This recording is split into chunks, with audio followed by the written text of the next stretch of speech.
I mean, just different. I mean, you're talking about the probably most dynamic football player in college football at that tight end position in a long time. It's rare you get a guy like that, that can line up as a slot receiver, see him in the backfield, reverses, catch the ball. More importantly, a winner.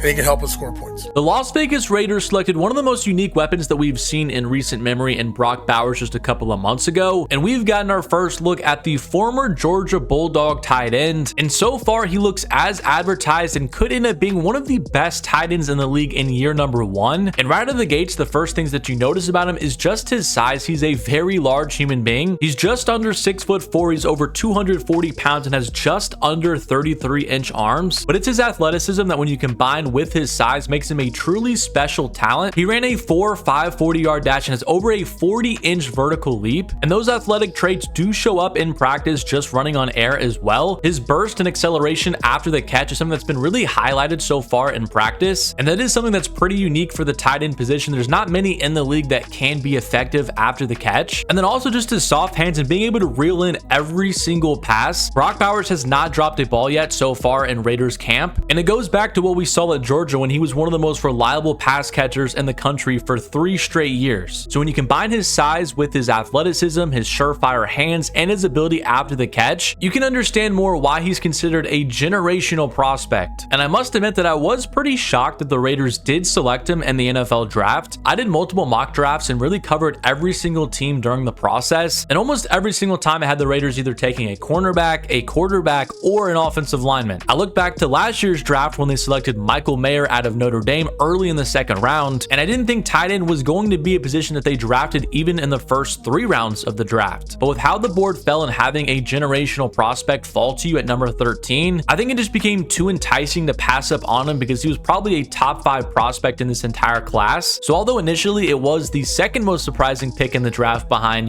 Michael Penix Jr. to the Falcons, but after some time to process it and really dive into what the Raiders could do with 2 tight end sets now with Michael Mayer and Bowers, I've become a pretty big fan of the selection. And with Bowers, I don't believe he's a traditional tight end who has to stay in line every single play. We saw at Georgia time and time again him line up in the slot or even in the backfield to do some unique plays. So I think Luke Getsy and the Raiders offensive staff is going to be able to use him in a ton of different ways that maybe we've never seen an NFL tight end be used. And that's something that could create a ton of mismatches for defenses and even open things up for the rest of the players on the offensive side of the ball. And head coach Antonio Pierce and Bowers have already kind of given some insight on what the offense could look like next season. Bowers said if you have 2 great tight ends, I think it's really hard to match that personnel wise in order to defend against the pass and the run. So I think it makes it difficult for defensive personnel. And Pierce said when you look at our guys, both of them can do a lot of things for you. You can line them up in the slot at the number 1 wide receiver, you can put them in line, you can put them in pairs, but more importantly, who's matching up on the other side against us? Is it a linebacker? Is it a safety? Is it a nickel? Is it a corner? We're fortunate to have 2 tight ends on our roster that in the last 4 years of college football were pretty much the best 2, and hopefully that creates issues. It's going to create issues for us at practice and our division. We've got some really good tight ends, so it'll be good reps for us as well. And having these 2 weapons at the tight end position will also help out the Raiders run game. The Raiders rank 29th in the league in plays run out of 12 personnel, and I expect next season for that to change and probably be in top 10 of the NFL. And what that will provide is defenses just being on their toes a little bit more, not exactly knowing what is coming, because in that formation you can go under center, you can line up in the shotgun, you can run some play action, you can just do your typical drop back pass, or you can just simply hand the ball off. And that's just a lot of things that defenses have to process on a down-to-down basis. But a big question I have is how much will Brock Bowers be able to impact the win column for the Raiders in 2024? The team is coming off of an 8-9 season where it was really filled with a lot of ups and downs. Of course, the early season struggles with Josh McDaniels at head coach, who got fired and should have never even had the job in the first place. But then the interim Antonio Pierce took over and the Raiders really took off in the second half of the season. And really the energy, the philosophy, the physicality, everything changed for the Raiders. So Pierce was brought back, but the Raiders organization made a handful of key additions this offseason to try and get the team back into the postseason. In free agency, the big fish was Christian Wilkins on a 4-year, $110 million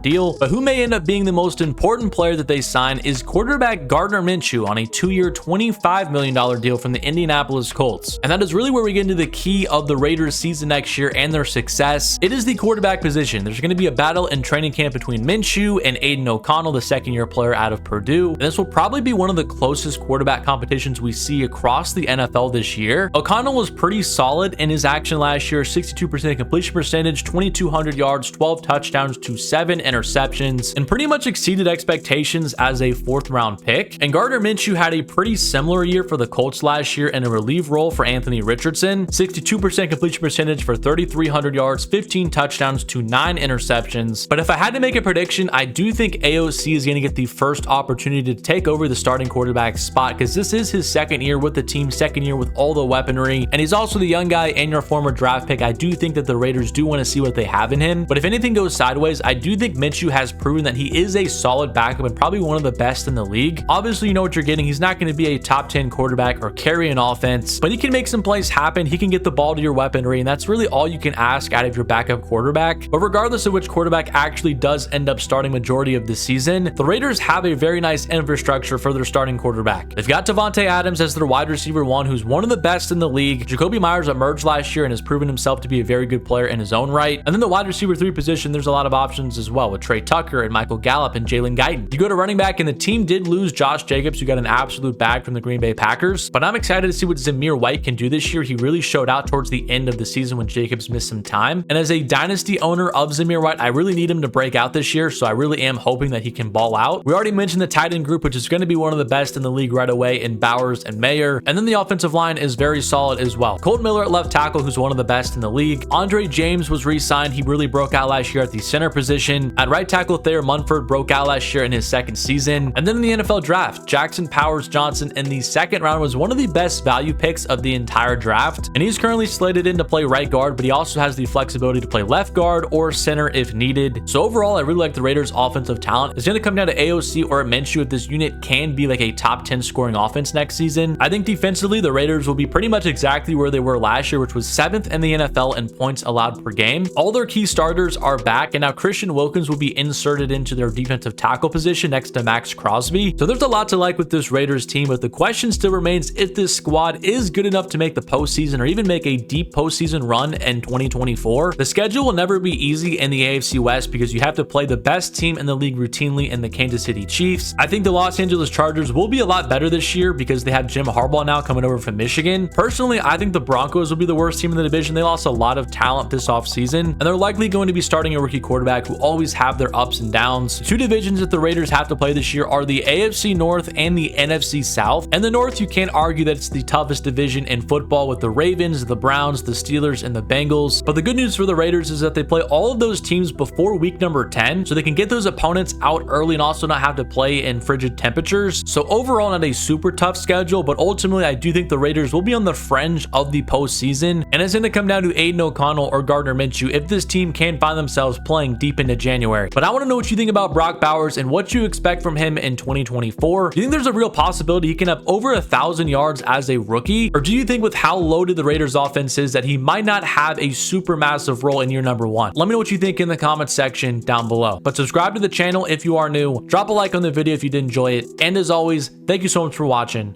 and I'll catch you guys in my next one.